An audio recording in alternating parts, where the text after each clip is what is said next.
Bus അങ്ങനെ കൊട്ടിയൂരിലെ bus സ്റ്റാൻഡിലേക്ക് എത്തിയിരിക്കുന്നു. Bus സ്റ്റാൻഡിൽ ഞാൻ ഇറങ്ങുമ്പോഴുള്ള കാഴ്ചകൾ ഇതാണ്. അനേകം ആൾക്കാർ ആ ബസ്സിൻ്റെ നേരെ, തലശ്ശേരിയിൽ നിന്നൊരു ബസ്സാണ്, തലശ്ശേരി ബസ് കാത്തു നിൽക്കുകയാണെന്ന് എനിക്ക് തോന്നുന്നു. ആൾക്കാരൊക്കെ ഏതായാലും അങ്ങോട്ട് വന്നിരിക്കുന്നു. 2 KSRTC ബസ്സുകൾ, ഒന്ന് മാനന്തവാടിയിലേക്കും ഒന്ന് ഇരിട്ടിയിലേക്കുമുള്ള ബസ്സുകൾ പുറപ്പെടാൻ തയ്യാറായി നിൽക്കുന്നുണ്ട്.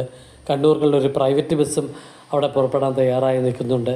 ഏതായാലും ഞാൻ മുമ്പോട്ട് നടക്കുമ്പോൾ ഓടപ്പൂക്കളുടെ കാഴ്ചയാണ് എനിക്ക് കാണാൻ പറ്റിയത്. കുറച്ചുകൂടി മുമ്പോട്ട് വരുമ്പോഴത്തേക്കും അക്കര കൊട്ടിയൂരിലേക്കുള്ള ആ ഒരു പ്രവേശന കവാടം, ഞാൻ ഏതായാലും ആ പ്രവേശന കവാടത്തിലൂടെ നേരെ അക്കര കൊട്ടിയൂർ ക്ഷേത്രത്തിൻ്റെ സമീപത്തേക്ക് മുമ്പോട്ട് പോവുകയാണ്.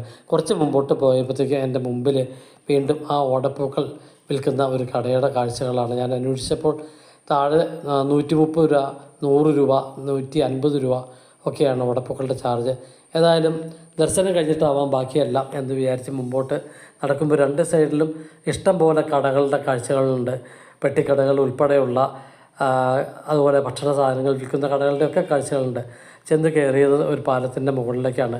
ബാവലിപ്പുഴ ക്രോസ് ചെയ്ത്, ബാവലിപ്പുഴ വളരെ ശാന്തമായിട്ടൊഴുകുന്നു. വളരെ വെള്ളം കുറവാണ്. തൊട്ടപ്പുറേ തിരിച്ചു വരുന്ന ഭക്തരെ ഇപ്പോൾ ക്രോസ് ചെയ്യുന്നതിന് വേണ്ടിയുള്ള ആ ഒരു പാലവുമുണ്ട്. ഏതായാലും അവിടുന്ന് മുമ്പോട്ട് നടക്കുമ്പോഴത്തേക്കും ക്യൂ നിൽക്കുന്നതിനായിട്ട് നിർമ്മിച്ചിരിക്കുന്ന ചെറിയൊരു കോംപ്ലക്സിൻ്റെ ഉള്ളിലേക്കാണ് നമ്മൾ ചെന്ന് കയറുന്നത്. ക്യൂ കുറവാണെന്ന് വിചാരിച്ചാണ് ഞാനിതിലെ നടക്കുന്നത്. പക്ഷേ കുറച്ചോട്ട് മുമ്പോട്ട് പോയപ്പോഴത്തേക്കും അവിടെ ഏകദേശം 2.5 മണിക്കൂറെങ്കിലും നമ്മൾ നിന്നാലാണ് തൊഴുകാൻ പറ്റുള്ളൂ. അത്രയ്ക്ക് തിരക്കാണ്. ഞാനേതായാലും അതിൽ നിന്ന് പുറത്തു നിന്നാവാം തൊഴുവൽ എന്ന ഒരു കണക്കുകൂട്ടലിൽ മുമ്പോട്ട് നടക്കുകയാണ്. ഏതായാലും ചെറിയ വനഭൂമിയിലൂടെയാണ് നമ്മളിപ്പോൾ നടക്കുന്നത്. കുറച്ച് കഴിയുമ്പോഴത്തേക്കും വീണ്ടും ബാവലിപ്പുഴയുടെ കാഴ്ചകളിലേക്കും ബാവലിപ്പുഴയുടെ തീരത്തേക്കുമാണ് പിന്നെയും നമ്മൾ നടക്കുന്നത്. അവിടെ ക്രോസ് ചെയ്ത് തൊഴുന്നതിനായിട്ട് നിൽക്കുന്ന ആൾക്കാരെ കാണാം. ഞാൻ ചെന്ന വഴി തന്നെ കാണുന്നത് ഭഗവാൻ ശിവേലിക്കായിട്ട് എഴുന്നള്ളുന്ന ഈ ഒരു മനോഹര കാഴ്ചയാണ്. അത് വളരെ സന്തോഷമായിരുന്നു കേട്ടോ. മുമ്പോട്ട് ചെല്ലുമ്പോഴത്തേക്കും പൂഴി വാരിയിട്ട് നിലത്ത് വീഴാത്ത വിധത്തിലുള്ള ജനസഞ്ചയമാണ് അവിടെ കാണാൻ പറ്റുന്നത്. അങ്ങോട്ടും ഇങ്ങോട്ടും ഒന്നും തിരിയാൻ പോലും പറ്റില്ലാത്ത, അതുപോലെ തിരുവഞ്ചിറയും ആ താൽക്കാലിക ക്ഷേത്രവും അതിനോട് ചേർന്നുള്ള കയ്യാലകളും ഒക്കെ ഇവിടെ നിന്നാൽ ശരിക്കും കാണാവുന്ന ഒരു രീതിയിൽ തന്നെ ഞാൻ എൻ്റെ അടുത്തേക്ക് ചേർന്ന് നിന്നു. ഏതായാലും ഇവിടെ നിൽക്കുമ്പോൾ വീണ്ടും എൻ്റെ മനസ്സിലേക്ക് ഓടി വരുന്ന, അതായത് 30 മുക്കോടി ദേവകളുടെയും സാന്നിധ്യമുള്ള ത്രിമൂർത്തികളുടെ സാന്നിധ്യമുള്ള, അതേപോലെ പരാശക്തിയുടെ ഒക്കെ സാന്നിധ്യം, സകല ദൈവങ്ങളുടെയും സാന്നിധ്യമുള്ള ഒരു ഭൂമിയിൽ നമ്മൾ നിൽക്കുമ്പോൾ അത്രയ്ക്ക് സന്തോഷവും മനസ്സിന് ഒരു സമാധാനവുമാണ്. ഏതായാലും എൻ്റെ മനസ്സ് വീണ്ടും ആ ദക്ഷയാഗത്തിൻ്റെ കഥകളിലേക്കാണ് പോകുന്നത്. ദക്ഷൻ്റെ പുത്രിയായി സാക്ഷാൽ പരാശക്തി പിറവിയെടുത്തതും തുടർന്ന് ശ്രീപരമേശ്വരനെ വിവാഹം ചെയ്തതും ഒപ്പമുണ്ടായ ആ ഒരു യാഗ ചടങ്ങിലേക്ക് ശ്രീപരമേശ്വരനെയും സതിയെയും വിളിക്കാതെ ദക്ഷൻ യാഗം നടത്തുകയും അവിടെ ചെന്നെത്തിയ സതീദേവി അപമാന ഭാരത്താൽ ദേഹത്യാഗം ചെയ്തതുമായിട്ടുള്ള ആ ഒരു കഥകളെല്ലാം എൻ്റെ മനസ്സിൽ ഇവിടെ നിൽക്കുമ്പോൾ ഇങ്ങനെ തികട്ടി വരികയാണ്. ഏതായാലും ശിവേലി അവസാനിക്കാറായി എന്നെനിക്ക് തോന്നുന്നു. അവിടെ 2-3 പ്രതിഷ്ഠകൾ കൂടി ഉണ്ടാവാം. ഏതായാലും പ്രതിഷ്ഠ നടന്നുകൊണ്ടിരിക്കുകയാണ്. ഇവിടുത്തെ ഒരു പ്രത്യേകത എന്താണെന്ന് വെച്ചിട്ടുണ്ടെങ്കിൽ, ഏറ്റവും ഒരു പ്രത്യേകമായിട്ടുള്ള കാര്യം, കൃത്യമായിട്ടുള്ള ഇവിടുത്തെ പൂജാവിധികളും കർമ്മങ്ങളും പലതരത്തിലുള്ള രഹസ്യ പൂജകൾ എല്ലാം ഇവിടെ ഉണ്ട്. നമ്മൾ പത്രങ്ങളിലും അല്ലാതെ സോഷ്യൽ മീഡിയയിലും ഒക്കെ വായിച്ചറിയുന്ന കുറേ കാര്യങ്ങളിവിടെയുണ്ട്. അപ്പോൾ ആ കാര്യങ്ങൾ കൃത്യമായിട്ട് അണുവിട തെറ്റാതെ പണ്ട് ആദ്യം ഇതെങ്ങനെ നിശ്ചയിച്ചിരുന്നോ അതേ രീതിയിൽ തന്നെ കൃത്യമായിട്ട് നടത്തുന്നതിനായിട്ട് ഇവിടുത്തെ തിരുമേനിമാർ ശരിക്കും രാത്രം എന്ന രീതിയിൽ തന്നെ പ്രയത്നിക്കുന്നുണ്ട്. ഏതായാലും ഞാൻ വീണ്ടും ആ ദക്ഷയാഗത്തിൻ്റെ ഒരു കഥകളിലേക്ക് വരുമ്പോഴത്തേക്കും, ദേവിയുടെ ആത്മാഹുതിക്ക് ശേഷം അത്യന്തം ദുഃഖിതനും കോപാന്തനുമായി തീർന്ന സാക്ഷാൽ ശ്രീ മഹാദേവൻ തൻ്റെ ജട പിടിച്ച്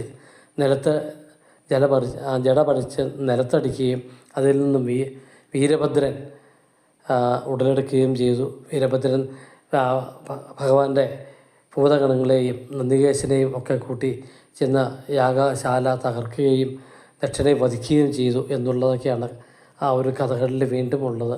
തുടർന്ന് ത്രിമൂർത്തികളും ദേവന്മാരും എല്ലാവരും കൂടി യോജിച്ച് ഏതായാലും യാഗം നിർത്തിവെക്കാൻ പാടില്ല, യാഗം ഇതേ രീതിയിലാവാൻ പാടില്ല, നല്ല രീതിയിൽ കലാശിക്കണം എന്നുള്ള ഒരു തീരുമാനത്തിൽ സാക്ഷാൽ മഹാവിഷ്ണുവിനെ ഭഗവാൻ ശ്രീ പരമേശ്വരനെ സമാധാനിപ്പിക്കുവാനായിട്ട് അയക്കുകയും മഹാവിഷ്ണു അപ്രകാരം ശ്രീ പരമേശ്വരനെ സമാധാനിപ്പിച്ച് വീണ്ടും ആ യാഗം നടത്തുന്നതിനുള്ള എല്ലാ പഴയ സ്ഥിതിയിൽ പൂർവ്വസ്ഥിതിയിൽ ആക്കുന്നതിന് വേണ്ടിയുള്ള കാര്യങ്ങൾ ചെയ്യുകയും ചെയ്തു. എല്ലാം പഴയ സ്ഥിതിയിലായി. പക്ഷേ ദക്ഷന് ആ സമയത്ത് ദക്ഷൻ്റെ തല വെട്ടി വീരഭദ്രൻ ആ യാഗാഗ്നിയിലേക്ക് എറിഞ്ഞിരുന്നു.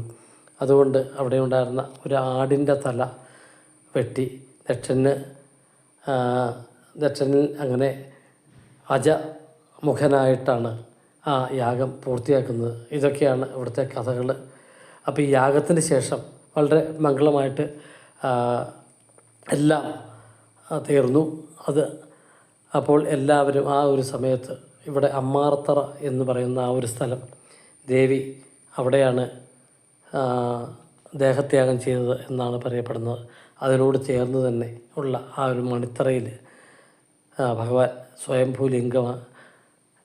സ്വയംഭൂവായി ദേവിക്കൊപ്പം അവിടെ കഴിയുകയും ചെയ്തു എന്നുള്ളതൊക്കെയാണ് ഇവിടുത്തെ ഒരു വിശ്വാസവും ഐതിഹ്യങ്ങളും കാര്യങ്ങളും ഒക്കെ. വീണ്ടും ഒരു പ്രദക്ഷിണം കൂടി വരികയാണ് ശിവേരിയുടെ. ആ പ്രദക്ഷിണം വരുന്ന സമയത്ത് ഈ തിരുവഞ്ചിറയിലേക്ക് ആരെയും ഇറക്കുന്നില്ല. ഇപ്പോൾ കുറച്ചുകൂടി ജനത്തിരക്ക് കൂടിയിരിക്കുന്നു.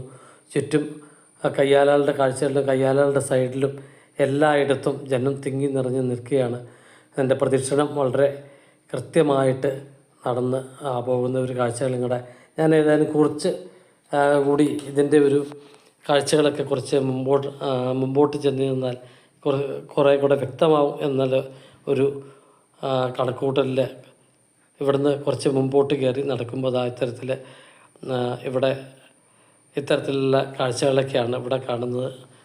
ഇവിടെ എല്ലാം അങ്ങനെ ശിവേലി കഴിഞ്ഞിരിക്കുന്നു. ആനകളെല്ലാം പോകുന്നതിനുള്ള ആ ഒരു തയ്യാറെടുപ്പിലാണ്. ഇവിടെ ഈ ആദ്യം കാണുന്ന അമ്മാറത്തറ എന്ന് പറഞ്ഞ ആ സ്ഥലം, അതിനോട് ചേർന്ന് തന്നെയാണ് ഭഗവാൻ സ്വയംഭൂ ആയി അവിടെ ഇരിക്കുന്ന മണിത്തറ എന്ന് പറയുന്ന ആ ഒരു സ്ഥാനവും. അങ്ങനെ അവിടുത്തെ ഏതായാലും ഞാൻ നേരെ തിരുവഞ്ചിറയിലേക്കൊന്നിറങ്ങി ഞാനും തിരുവഞ്ചിറയിലൂടെ ഒരു പ്രദക്ഷിണം വച്ച് കയറി ഏതായാലും ആനകളൊക്കെ തിരിച്ചു പോകാനുള്ള ഒരു തയ്യാറെടുപ്പിലാണ്.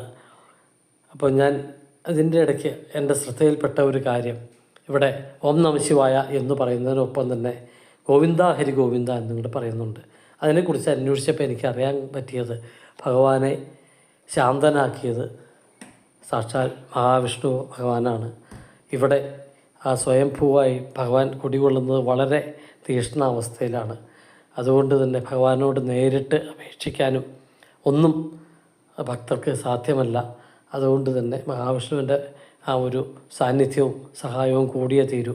അതുകൊണ്ട് തന്നെ വളരെ സജീവമായിട്ടുള്ള സാന്നിധ്യമായിട്ട് ഭഗവാൻ മഹാവിഷ്ണുവും ഇവിടെ ഉണ്ട് എന്നുള്ളതാണ് ഈ ഹരിഗോവിന്ദ ഓം ഹരിഗോവിന്ദ എന്ന് ഭക്തർ ജപിച്ചുകൊണ്ട് നടക്കുന്ന ആ ഒരു കാര്യങ്ങൾ.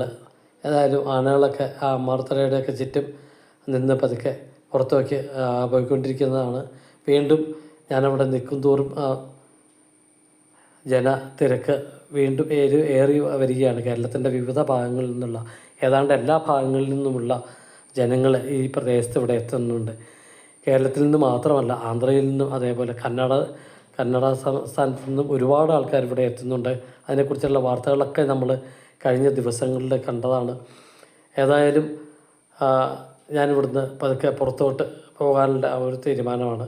ഇവിടുത്തെ ഈ ഒരു ഭൂമിയിലെ നമ്മളിവിടെ നിൽക്കുമ്പോൾ ആ ഒരു എന്തോരം നമുക്കിവിടെ നിന്നാലും ഇവിടുന്ന് തിരിച്ച് പോകുന്നതിനായിട്ട് ഉള്ള ഒരു മനസ്സ് വരില്ല എന്നതാണ് ഏറ്റവും പ്രധാനപ്പെട്ട കാര്യം. നമ്മളിതിൻ്റെ ഐതിഹ്യങ്ങളെക്കുറിച്ചൊക്കെ ആലോചിക്കുമ്പോഴത്തേക്കും ആനകൾ ആ ശിവേലിയെ കഴിഞ്ഞ് പുറത്തേക്ക് വരുന്ന ഒരു കാഴ്ചയാണ്. തൊട്ടപ്പുറത്ത് നല്ല തിരക്കാണ്. ആ ക്യൂ കോംപ്ലക്സിൽ നല്ല രീതിയിൽ തന്നെ ആൾക്കാർ മണിക്കൂറുകളായി കാത്തു നിൽക്കുന്നതാണ് ആ ഒരു ദർശനത്തിന് വേണ്ടിയിട്ട്. ഏതായാലും എനിക്ക് കുറച്ചുകൂടി ചില കാര്യങ്ങൾ കൊണ്ട് ഇവിടെ ചെയ്യുന്നതിനായിട്ടുണ്ട്. എന്നാലും ഞാൻ കുറച്ച് നേരം കൂടെ അവിടെ തുടരാമെന്ന് തീരുമാനിച്ച് ആ എല്ലാ സ്ഥലങ്ങളിലും എല്ലാ ഭരണശാലകളുടെയൊക്കെ പോയപ്പോൾ ഇവിടെ എല്ലാ ഓഫീസ് വർക്കുകളും കാര്യങ്ങളും എല്ലാം കയ്യാലകൾ എന്നറിയപ്പെടുന്ന ഈ ഒരു അത്തരത്തിലുള്ള ആ ഒരു ഭരണശാലകളിലാണ് എല്ലാ കാര്യങ്ങളും നടക്കുന്നത്. അതെല്ലാം ഞാൻ ഒന്നുകൂടി ശരിക്കും പകർത്തിയെടുത്തു. അവിടുത്തെ മുഴുവൻ കാഴ്ചകളിലൂടെയും എല്ലാം ഒരിക്കൽ കൂടി കണ്ണോടിച്ച് എത്രയായിട്ടും എനിക്ക് പക്ഷേ ഇവിടുന്ന് മടങ്ങാൻ എന്തോ എന്ന് എന്നെ പുറയിലേക്ക് വലിക്കുന്നുണ്ട് എന്നുള്ളത് വ്യക്തമാണ്. കാരണം ഇത്രയും ലൈവായിട്ടുള്ള ഒരു ദേവസാന്നിധ്യമുള്ള ഒരു ഭൂമിയിൽ നമ്മൾ ചെന്ന് നിൽക്കുമ്പോൾ അത്രയ്ക്കൊരു മനസ്സുഖമാണ്, സമാധാനമാണ് നമുക്ക് കിട്ടുന്നത്. ഏതായാലും ഞാൻ അവിടെ നിന്ന് എക്സിറ്റ് എന്നെഴുതി വെച്ചിരിക്കുന്ന ആ ഒരു വഴിയെ പതുക്കെ പുറത്തോട്ട് നടക്കുകയാണ്.